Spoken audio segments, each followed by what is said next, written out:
దేవుడు ఉన్నాడా అనేది ఒక అనాది ప్రశ్న, కొనసాగుతున్న మీమాంస. ప్రముఖ కవి, మేధావి జావేద్ అఖ్తర్, ఇస్లాం పండితుడు ముఫ్తీ షామైల్ నాడ్వీ మధ్య ఇటీవల ఆ ఎడతెగని ప్రశ్నపై చర్చ జరిగింది. ఆ చర్చలో పాల్గొనవలసిందిగా నన్ను ఆహ్వానించారు. నేను నిరాకరించాను. ఆ సమయంలో నేనేమీ వేరే వ్యాపకాలలో తలమునకలై లేను. అసలు ఆ అంశంపై చర్చ అర్ధరహితమని నా సునిశ్చితాభిప్రాయం. న్యూస్ ఛానల్ ది లల్లన్ టాప్లో యాంకర్ సౌరభ్ ద్వివేది నిర్వహించిన ఆ చర్చ చాలా ఆసక్తికరంగా జరిగింది. విశేష ప్రతిస్పందనలకు ఆస్కారమిచ్చిన అసాధారణ చర్చ అది, సందేహం లేదు.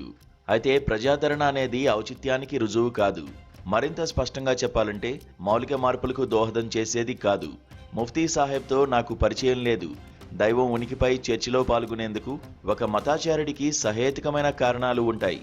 అయితే జావేద్ సాహెబ్ అటువంటి చర్చలో పాల్గొనేందుకు ఎందుకు అంగీకరించారో నేను అర్థం చేసుకోలేకున్నాను. జావేద్ నాకు తెలుసు. ఆయన పట్ల నాకు గౌరవాదరాలు ఉన్నాయి. అయితే దేవుడికి వ్యతిరేకంగా జరుగుతున్న ఈ లౌకికవాద ధర్మయుద్ధంలో తన సృజనాత్మక శక్తి సామర్థ్యాలను ఎందుకు వినియోగించదలుచుకున్నారు?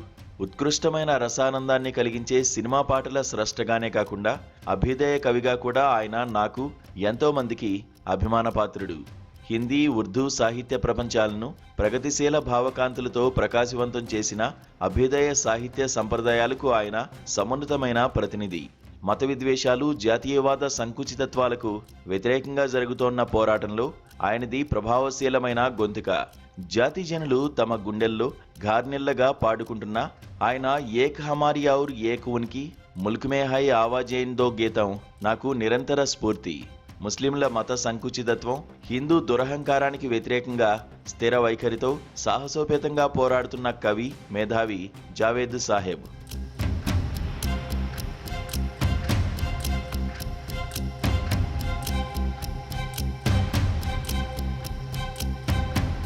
ఈ కారణంగానే దేవుడు ఉన్నాడా అన్న అంశంపై ఆయన చర్చలో పాల్గొనడం నాకు నిరుత్సాహాన్ని కలిగించింది.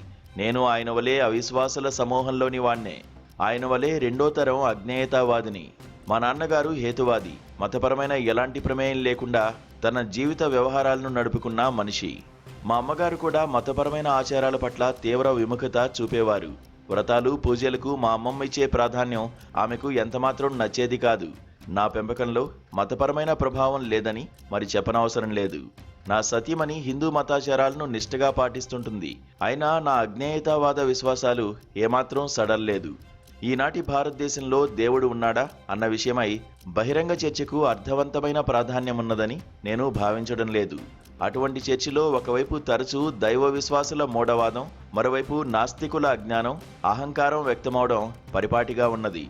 మరింత ఘోరమైన విషయం ఏమిటంటే దేవుడు ఉన్నాడా అన్న చర్చ వర్తమాన భారతదేశంలో మతం, మతతత్వంపై జరగవలసిన చర్చల నుంచి మన దృష్టిని మళ్లించేదిగా ఉంటోంది. భగవంతుడి ఉనికిపై చర్చలు ఎల్లప్పుడూ అల్పమైనవిగాను, అప్రధానమైనవిగాను లేవు.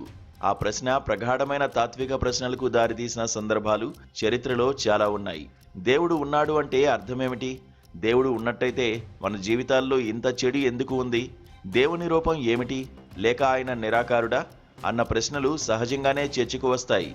ప్రాచీన భారతీయ దార్శనికులు ఈ ప్రశ్నలపై లోతైన చర్చ జరిపారు. సాంఖ్య, న్యాయ దర్శనాలే అందుకు నిదర్శనాలు. అసలు దేవుడే లేడని చార్వాకులు వాదించారు. ఐరోపాలోని ప్రజలు ఆధునిక యుగారంభం నుంచి హేతుబద్ధంగా దేవుడి ఉనికిని, మత విశ్వాసాలను ప్రశ్నించారు. తర్కబద్ధంగా వాద ప్రతివాదాలు జరిగాయి. ఇవి ఆధునిక రాజకీయ, సామాజిక చింతనను పురిగొల్పాయి. నవీన భావాలకు, జ్ఞాన వికాసానికి విశేషంగా తోడ్పడ్డాయి. ఇందుకు కారణం పరస్పరం విభేదించుకుంటున్న వారి భాగస్వామ్య తాత్విక అంచనాలు.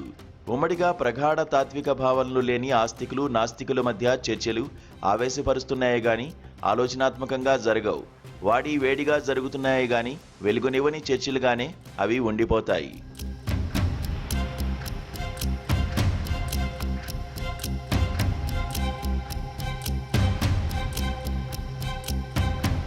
అయితే ఇటువంటి వాద ప్రతివాదాలు విప్లవాత్మకంగా పరిణమించిన సందర్భాలు కూడా చరిత్రలో ఉన్నాయి. విశ్వాసానికి భూమే కేంద్రమన్న చర్చి నిర్దేశానికి వ్యతిరేకంగా గెలీలియో సహేతుకమైన వాదనలు చేసి సూర్యకేంద్ర విశ్వభావనను నెలకొల్పారు. హిందూ దేవతల గాథలను జ్యోతిబా ఫూలే నిశితంగా ప్రశ్నించారు. దైవభావనపై రామస్వామి నాయకర్ తిరుగుబాటు సామాజిక నిరంకుశత్వాలను కూల్చివేసింది. నేడు దైవభావనపై దాడి అటువంటి ప్రగతిశీల ప్రయోజనాలను సాధించలేదు. ఎందుకంటే వర్తమాన ప్రపంచంలో మతానికి సామాజిక పరపతి కానీ, సత్యంపై గుత్తాధిపత్యం కానీ లేవు. నేడు విజ్ఞాన శాస్త్రం, హేతువాదం ఆలంబనకు మతం ఆరాటపడుతోంది. భగవంతుడిపై విమర్శలు నేటి అమానుష సామాజిక, రాజకీయ అసమానతలను ప్రశ్నించేవిగా లేవు, ఉండడం లేదు. దేవునికి వ్యతిరేకంగా వెల్లువెత్తుతున్న విమర్శలు మన కాలంలో మతం, మతతత్వం మూలంగా ప్రబలుతున్న నిజమైన తక్షణ సమస్యల నుంచి మన దృష్టిని మళ్లిస్తున్నాయి. దేవుడి గురించి కాకుండా దేవ పురుషులు లేదా దేవ స్త్రీల గురించి మనం చర్చించాల్సిన అవసరం ఉన్నది. నిజానికి మన దేశంలో మతపరమైన నాయకత్వ ప్రమాణాలు అన్ని మతాల్లోనూ పతనమవుతున్నాయి. వివిధ మతాలు, మత శాఖలు ఉత్తమోత్తమ నాయకత్వాన్ని సమకూర్చగల ఉదాత్త వ్యక్తులను ఎందుకు ఆకర్షించలేకపోతున్నాయో, దొంగ బాబాలు, మోసకారి సాధువులు ఆధ్యాత్మిక వ్యవహారాల నిర్వహణకు పూర్తిగా అయోగ్యులైన వారే మతపరమైన వ్యవహారాల్లో ప్రభావశీలురు ఎందుకు అవుతున్నారో మనం చర్చించాలి. మతపరమైన పండుగల, కార్యక్రమాల నిర్వహణ వాటి పరమార్థం, ప్రాముఖ్యతకు ఎందుకు విరుద్ధంగా ఉంటోంది? ఆధ్యాత్మిక పురుషులుగా గౌరవాదరాలు పొందుతున్న వారు వివాదాస్పద దృక్కోణాలను ప్రోత్సహించేందుకు మత సంబంధిత వేదికలను ఉపయోగించుకోవడం ఎందుకు జరుగుతున్నదో మనం చర్చించాలి. ప్రగాఢ మతభావం, దైవారాధన సందర్భాలు సిరి సంపదల ప్రదర్శనకు ఎలా ఆలంబన అవుతున్నాయో మనం చర్చించాలి. మతపరమైన వ్యవహారాలు రాజకీయాలతో ఎలా ఎందుకు కలగలిసిపోతున్నాయో మనం చర్చించాలి. దేవుని చుట్టూ కేంద్రీకృతమైన మతం కాదు, రాజ్యాధికార ప్రేమపై కేంద్రీకృతమైన మతతత్వమే మన నిజమైన సమస్య.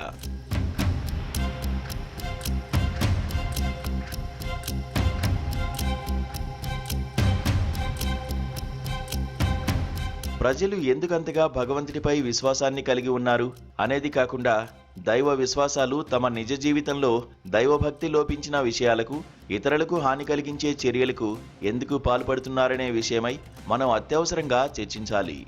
అటువంటి విపరీతమైన ప్రవర్తన నేడు సర్వసాధారణమైన లోకం పోకడగా లేదు. తమను తాము ప్రగాఢ దైవ విశ్వాసాలుగా చెప్పుకుంటున్న వారు తమ తోటి పౌరులు భగవంతుడిని వేరే పేరుతో ఆరాధించడాన్ని ఎందుకు సహించలేకపోతున్నారో మనం చర్చించాలి. విశ్వాసులు, అవిశ్వాసుల మధ్య చర్చలు కాకుండా వివిధ మతాలను అనుసరిస్తున్న వారి మధ్య సంభాషణలు జరగాలి. పరస్పర సంభాషణలు ప్రయోజనకరమైన ఫలితాలను సాధిస్తాయి. విశ్వాసులు, అవిశ్వాసుల మధ్య వాద ప్రతివాదాలు ఎంత ఉత్తమంగా జరిగినా అవి అసంగతమైనవే. అటువంటి చర్చలు ఇప్పుడు అవసరం లేదు. మన కాలపు కీలక అంశాలపై చర్చలకు ఆ అసంబద్ధ సంభాషణలు తోడ్పడవు. సమస్యలను పరిష్కరించగల ఆవశ్యక ఫలితాలను అవి ఇవ్వలేవు. అటువంటి అసంగత చర్చలు దేశంలో లౌకికవాద విలువల, సంప్రదాయాల సమున్నతికి అపకారమే చేస్తాయి. ఎందుకంటే ఆ చర్చలు లౌకికవాదాన్ని నాస్తికవాదంతో సమానం చేస్తాయి. ఆ రెండింటినీ ఒకే వైఖరి గల వాదాలుగా ఏకీకరణ చేస్తాయి. నిజానికి ఇప్పుడు అజ్ఞేయతావాదం లేదా నాస్తికవాదం పూర్తిగా న్యాయసమ్మతమైన విశ్వాసం. నేను ఈ విధంగా అభిప్రాయపడుతున్నాను అంటే ప్రతి లౌకికవాది తప్పనిసరిగా ఆదర్శప్రాయమైన నాస్తికవాది కావాలని అభిలషిస్తున్నట్టుగా భావించకూడదు. అందుకు విరుద్ధంగా దైవ విశ్వాసంలో అత్యధికులు ఆమోదించినప్పుడే భారతీయ లౌకికవాదం ప్రయోజనకరంగా వర్ధిల్లుతుంది. మతం పట్ల తమ అలక్ష్యాన్ని, వ్యతిరేకతను విడనాడడాన్ని లౌకికవాద ప్రతిపాదకులు, అనునాయులు నేర్చుకోవాలి. తమ దురహంకారం మతమనే మహాసాగరం విషయమై తమ అజ్ఞానంలో వేళ్ళూని ఉన్నదనే సత్యాన్ని లౌకికవాదులు గుర్తించాలి. దానిని విపులంగా అర్థం చేసుకోవాలి. మతం ఒక భాష, దైవం ఒక భావన. వాటి దుర్వినియోగాన్ని ప్రతిఘటించేందుకు ఉత్తమ మార్గం ఘర్షణ పడ్డం కాక ఆ భాషను, భావనను సృజనాత్మకంగా ఉపయోగించుకోవడమే. మతం అనేది అంధవిశ్వాసం, వివేచన రాహిత్యం, మూఢభక్తి అనే ఆలోచన నిజానికి ఆధునిక కాలపు ఒక భ్రమ మాత్రమే.